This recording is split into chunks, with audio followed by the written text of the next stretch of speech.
في جملة حلوة كتير بتقول المعنى الأعمق للتوافق ماله التشابه ولكنه التقبل. يعني ما في حدا فينا عشرته سهلة 100% ولا خالي من العيوب، بس في ناس بنحبهم فبتقبل عيوبهم وبنتعايش معاها. فالحقيقة إنه مهما دورنا ما رح نلاقي ناس كاملين، ومهما حاولنا ما رح نكون كاملين.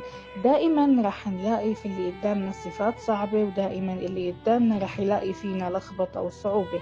لا نحن عشرتنا سهلة ولا في حدا عشرته سهلة، بس في ناس بيننا وبينهم محبة صادقة، محبة خالصة، محبة تفتت شوية الصعوبات هي فبتخلي الحياة أسهل. محبة تخلينا نسامح ونعدي فنمشي المركب، محبة تخلينا نتصالح مع النواقص فنحب عشرتنا باللي قدامنا مهما حصل.